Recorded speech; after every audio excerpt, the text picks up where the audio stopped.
Assalamualaikum warahmatullahi wabarakatuh.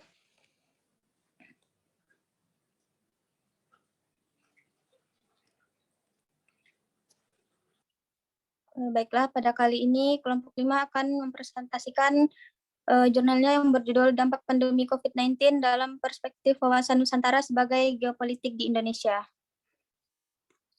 Pada kali ini izinkan memperkenalkan diri, saya Farhanisa Petricia sebagai moderator, dan rekan saya yang bernama Gradilan Darukadesi, Muhammad Iqbal, Muhammad Dafad Diaulhab, Meki Nugraha, dan Abid Hikmatullah.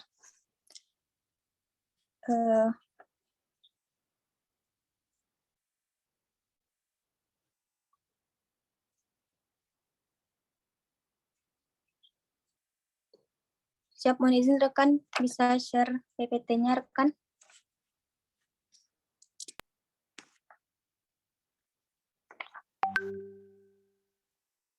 Baik. Pada pemateri pertama akan dibacakan oleh Gradila. Kepada Gradila dipersilakan.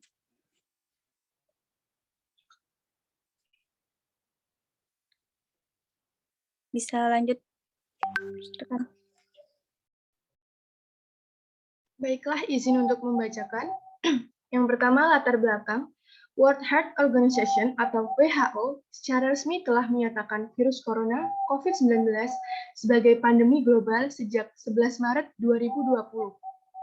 Menyusul pernyataan WHO, dalam keterangan Presiden di Istana Kepresidenan Bogor tanggal 15 Maret 2020, Presiden Jokowi meminta seluruh masyarakat Indonesia untuk bekerja, belajar, dan beribadah di rumah.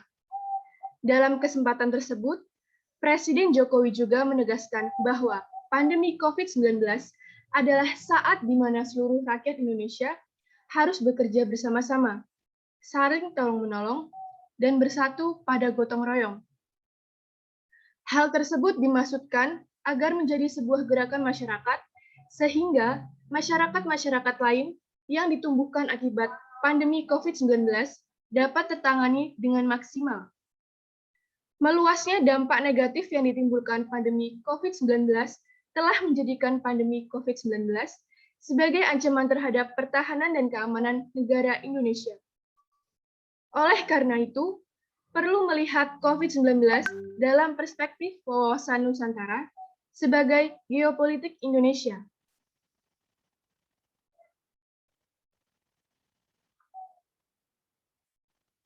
Rumusan atau identifikasi masalah, bagaimana dampak yang terjadi akibat COVID-19? Tempat penelitian kami berlokasi di Bandar Jaya, Lampung Tengah, tanggal 11 November 2021, waktu 10 pagi, waktu Indonesia Barat. Baiklah, pada berikutnya akan dilanjutkan oleh Meki. Kepada Meki dipersilakan. Pembahasan banyak dampak yang akan terjadi, yang akan ditimbulkan akibat pandemi COVID-19 di Indonesia. Jumlah pengangguran akan meningkat. Pengangguran merupakan dampak dari kemiskinan. Adanya PSBB telah membuat banyak pekerja harus di PHK dan banyak pula pengusaha UMKM harus gulung tikar karena merugi. Hal tersebut telah membuat masyarakat kesulitan untuk memenuhi kebutuhan di tengah pandemi ini. Apalagi harga kebutuhan pokok yang semakin meningkat. Permasalahan sosial akibat pandemi COVID-19 dapat dipahami secara multidimensional. Pertama, dalam dimensi geografis, apabila dilihat dari segi geografis, kemiskinan paling banyak menempati daerah perkotaan. Daerah perkotaan dengan tingkat kepadatan tinggi, daerah perkotaan yang terlihat jelas perbedaan antara pemilik modal dan tidak. Daerah perkotaan yang individualis merupakan tempat paling banyak ditemukan masyarakat miskin. Kedua, dalam dimensi ekonomi. Dimensi ekonomi dari kemiskinan diartikan sebagai kekurangan sumber daya yang dapat digunakan untuk meningkatkan kesejahteraan sekelompok orang, baik secara finansial maupun semua jenis kekayaan yang dapat meningkatkan kesejahteraan masyarakat. Dikategorikan miskin bila mana seseorang atau keluarga tidak dapat memenuhi kebutuhan pokok minimnya, seperti sandang, pangan, papan, kesehatan, dan pendidikan. Dimensi ekonomi dapat diukur dengan nilai rupiah meskipun harganya selalu berubah-ubah setiap tahunnya, tergantung pada tingkat inflasi rupiah. Kemiskinan dari batas kemiskinan ditentukan oleh kebutuhan hidup yang minimal perlu dipenuhi bagi kehidupan yang sederhana.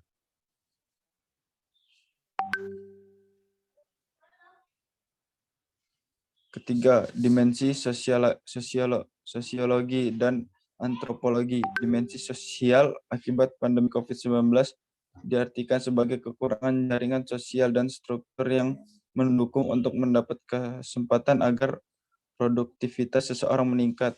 Kekurangan jaringan tersebut disebabkan oleh dua faktor penghambat, yaitu diri seseorang atau kelompok.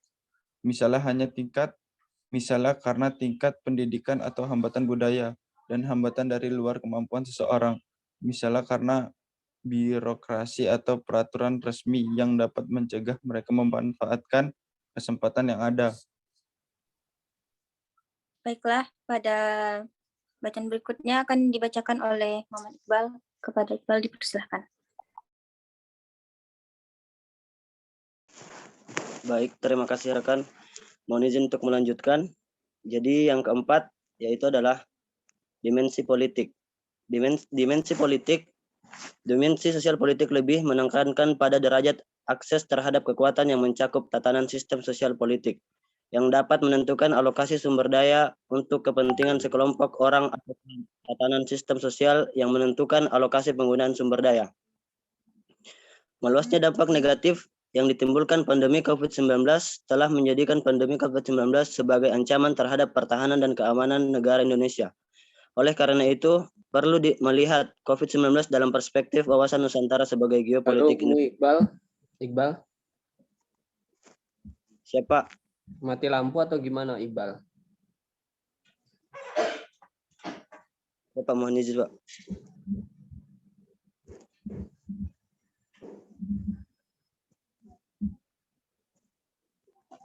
On cam tidak, Iqbal? Siap, on cam, Pak. Lanjutkan.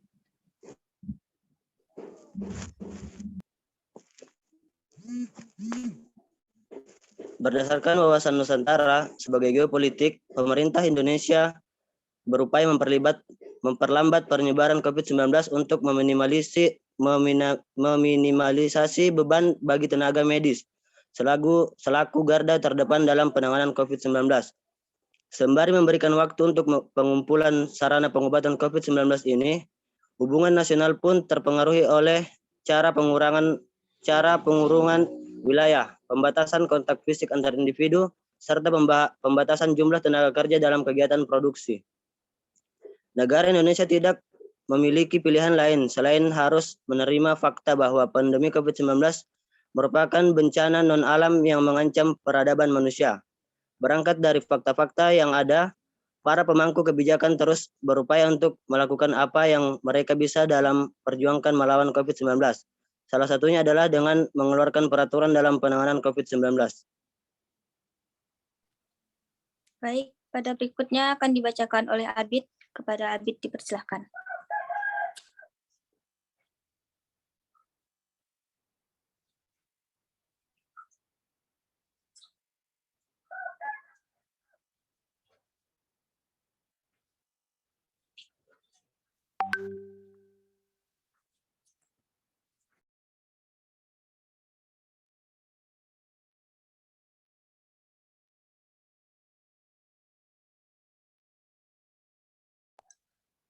Baiklah, mungkin Abid ada terkendala jaringan, akan saya lanjutkan.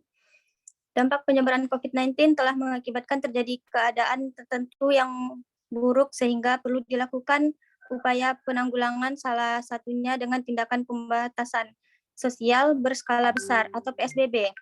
Yang dimaksud PSBB oleh pemerintah adalah pembatasan kegiatan tertentu penduduk dalam satu wilayah yang diduga terinfeksi COVID-19. Sedemikian upaya untuk mencegah kemungkinan penyebaran COVID-19. Peraturan kedua yakni Keputusan Presiden atau Kepres nomor 2 tahun 2020 Kepres nomor 11 tahun 2020 tentang penetapan kedaruratan kesehatan masyarakat COVID-19. Penetapan keputusan ini dilatar belakangi oleh penyebaran COVID-19 yang bersifat luar biasa dengan dilandasi jumlah kasus dan atau jumlah kematian yang telah meningkat dan meluas lintas wilayah Indonesia dan lintas negara dalam berdampak pada aspek politik, ekonomi, sosial, budaya, pertahanan, dan keamanan serta kesejahteraan masyarakat Indonesia. Bisa dilanjut rekan?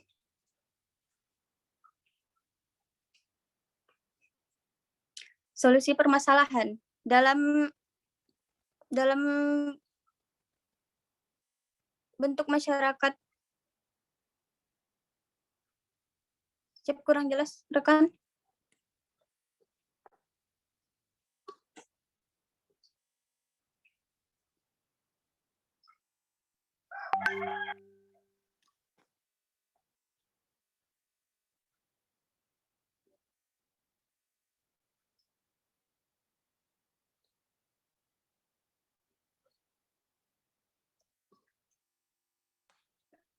Dalam bentuk masyarakat inovasi seringkali dikaitkan dengan hal-hal sulit dan penuh risiko. Padahal inovasi justru diperlukan dalam menghadapi situasi yang terus berubah akibat pandemi COVID-19. Justru pada kondisi penuh ketidakpastian, inovator atau wirausahaan harus terpanggil untuk ikut serta dalam mengatasi perubahan di situasi yang hanya cepat namun juga kompleks. Inovasi inilah salah satu instrumen yang sangat diperlukan guna merespon perubahan tersebut.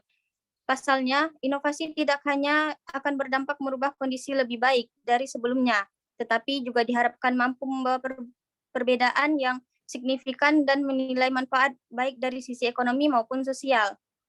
Adapun perihal dampaknya, inovasi yang berhasil tidak hanya berdampak ekonomi, namun juga berdampak sosial yang luas, seperti halnya yang dilakukan pemerintah saat ini adalah bentuk inovasi di bidang publik untuk membangkitkan ekonomi nasional. Baiklah, pada berikutnya akan dilanjutkan rekan saya, pada Dava, dipersilahkan. Siap, terima kasih rekan. Apa suara saya terdengar? Siap terdengar rekan.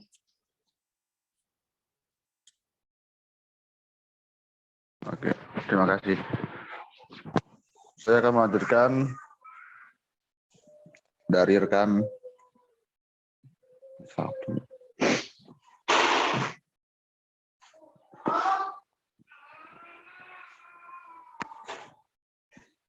mohon maaf rekan, kurang jelas PPT-nya.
Halo, bagaimana?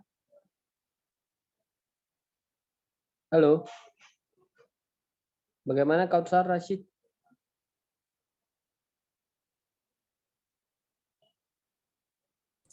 Siapa di tempat saya sudah terlihat jelas, Pak? Iya, sudah. Ini jelas. Di saya juga jelas. Masalahnya apa ini? Tinggal menunggu apa?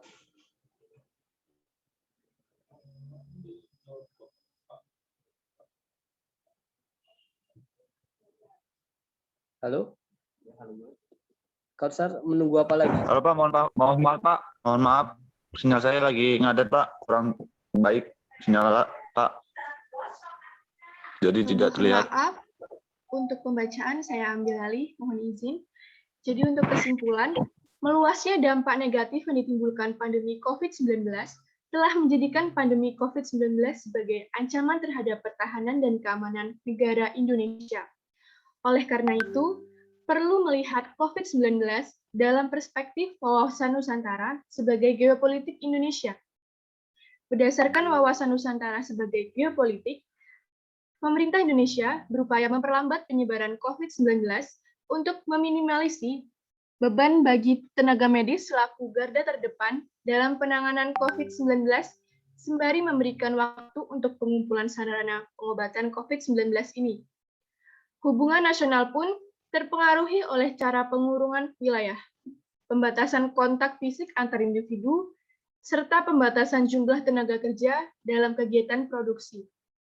Ditambah dengan dikeluarkan peraturan dalam penanganan COVID-19.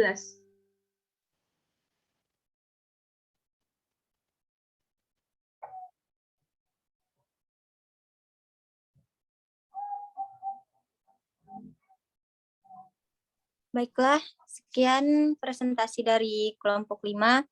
Mohon izin Bapak dosen pengampu dan rekan sekalian, apakah ada dari rekan-rekan yang ingin bertanya, dipersilahkan.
Baiklah, jika tidak ada rekan-rekan yang ingin bertanya, mohon izin Bapak dosen pengampu, apakah ada yang ingin ditambahkan?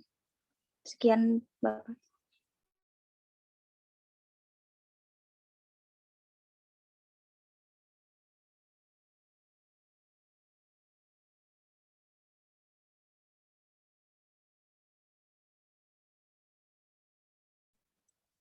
Mohon izin Pak, Ya, mohon izin Pak, belum belum di mute Pak.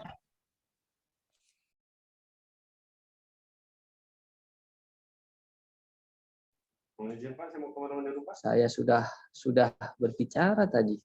Ternyata belum on mic-nya. Oke, terima kasih kepada kelompok Kautsar Rashid dan kelompok sebelumnya yang telah melakukan presentasi. Selanjutnya jawaban dari pertanyaan teman-temannya, monggo silahkan nanti dijawab saja di grup WA, tidak masalah. Ya, dijawab di grup WA. Jadi saya tunggu